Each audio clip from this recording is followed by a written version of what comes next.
We now bring you our first interview on Sunday Live this evening. As a lawyer and former ambassador, she started her own law practice when she was only 23 and made history as the first woman to become the chairperson of the Law Society of Kenya. She's made history twice, actually, and she joins us now in studio. I'm talking about the Cabinet Secretary for the Ministry of Defense, Rachael Omamo. Thank you so much for coming and joining us. Thank you for having me. Okay, this is your first TV interview, I believe. Where have you been? In Kenya, working very hard. Okay. Why did you choose perhaps not to appear on TV earlier? I don't think it was a deliberate choice. For me, I was interested in gaining a very deep understanding of our ministry, understanding the military, understanding the regional issues, understanding the ebb and flow of the docket. I wanted to engage deeply with the people I worked with, to gain their trust, to gain their support, and to be able to discharge my duties effectively. One thing we must understand, though, about the Ministry of Defense is that it's not identical with every other ministry. We deal with very sensitive issues, very confidential issues that go to the security of the state.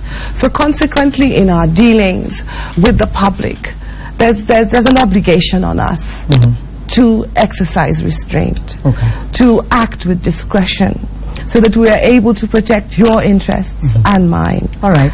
So it's been 1 year now. Yeah. Tell us a little bit about your reflections on your tenure as the Cabinet Secretary for this ministry, which you've already described as very sensitive. Tell us a little bit about that. Well, it's been an astonishing experience. I'm enjoying it tremendously. I am very, very privileged to work with excellent gentlemen in the military. They're extremely courteous, extremely professional, extremely disciplined. It's been a joy to work with them. I've grown a lot. I've gained comprehension of very many issues within the region, many issues within our country. And for me, it's been a blessing and a privilege to work in this role. Yeah. As you've mentioned, you've worked with some great gentlemen. It's certainly a predominantly male-dominated field, and yet you come in. Do you feel as though this is a reflection on your abilities, or is it perhaps the changing way that we're thinking in society for a woman to be able to take up the helm of this ministry? I think my appointment goes to His Excellency's vision about the place of women in society. He has a very strong vision for women. He has been willing to place women in places of responsibility, places of decision making throughout government. Within our own cabinet, there are women who are carrying out onerous responsibilities. So it's more a reflection, I think, on him. After all, he was the appointing authority. It's a reflection also of the same attitude that the deputy president has with regard to women.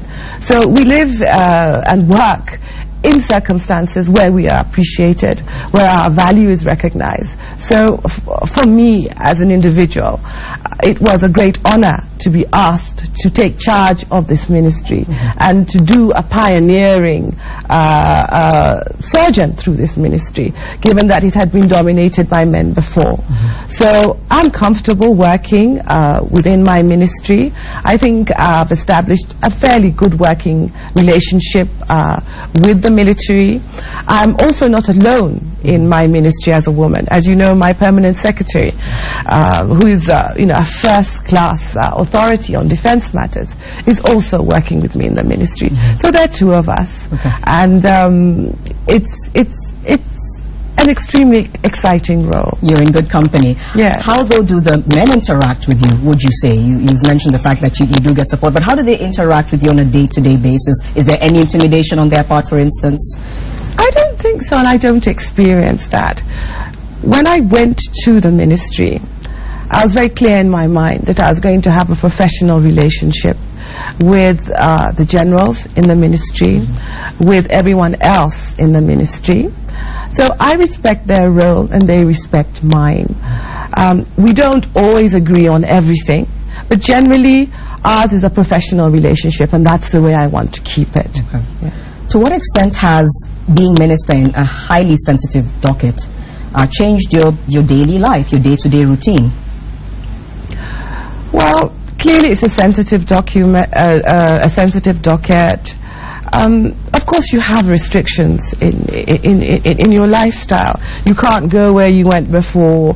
You have to have a lot of security, and so there are those constraints. But I'm lucky in many ways that I enjoy being at home. I enjoy being with my family. I enjoy being with my close circle of friends. So I don't feel as restricted as somebody who had a much more robust and energetic social life would have. Okay. Yes. So either way, all is good.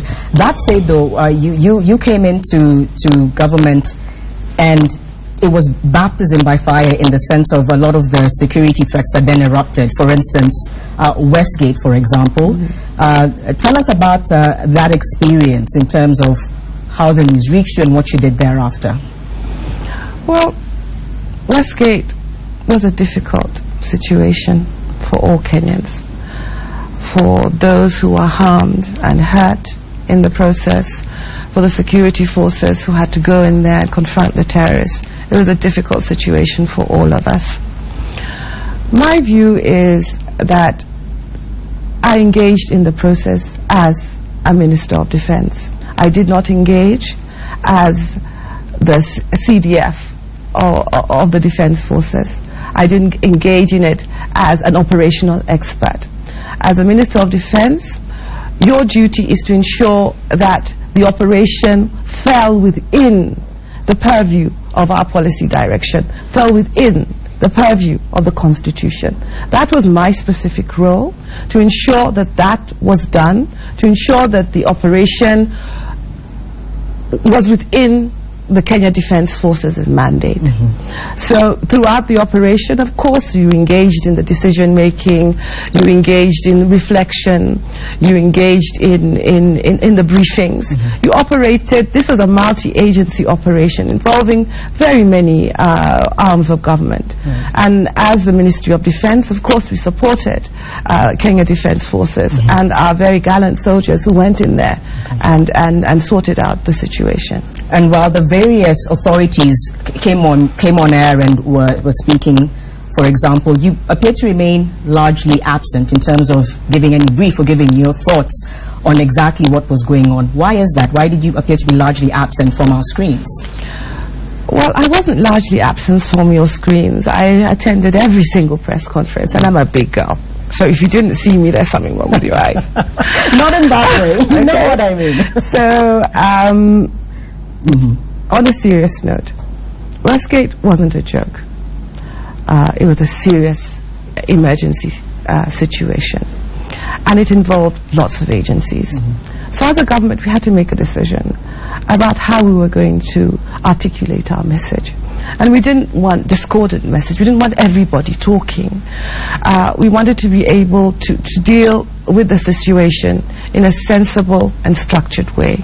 And therefore we chose to speak through one spokesman. And that spokesman was the Minister of Interior.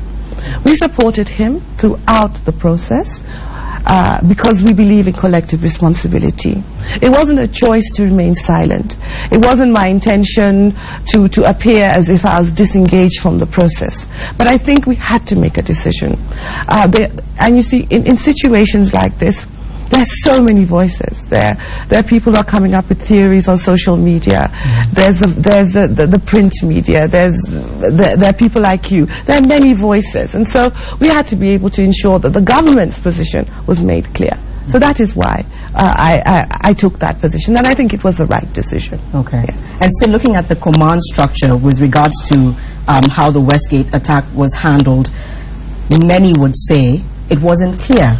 There appeared to be different parties doing various things. The communication was changing every so often. In hindsight, would you have done anything differently, perhaps, in that situation?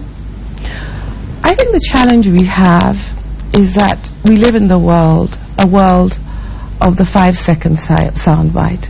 We live in a world of Twitter, We live in a world of social media. We live in a world where people are hungry for information and people communicate faster.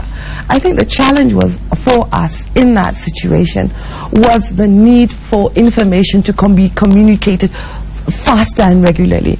Unfortunately for us, that's not how operations take place. They sometimes take longer than you would wish. There's sometimes nothing very new to report, but at the same time the public are demanding more information. We have reflected on our communication policy as government, and there's a feeling that in future we need to have a media center where we will be able to communicate much more freely and quicker with the media. I think that's a good thing, but I think we must also remember that as government communicates, we have to take into account issues that you wouldn't take into account, issues that the fellow at home on his computer won't take into account. We have to ensure that we're not giving the terrorists free airtime. We have to ensure that we're not giving away vital information that would interfere with investigations. So we're a little bit more measured, a little bit boring, perhaps, for the average viewer. But that's the way we have to deal with information in a crisis. We have to be more measured and a lot more responsible about what we are saying. Okay. Yes. Well, we'll take a short break and come right back with the Cabinet Secretary in the Ministry of Defense, that's Rachael Omamo, and answer more questions on matter security in the country. We'll still take your feedback and views as well. Use the hashtag Sunday Live on Twitter or SMS us on 22422. We're back right after this break.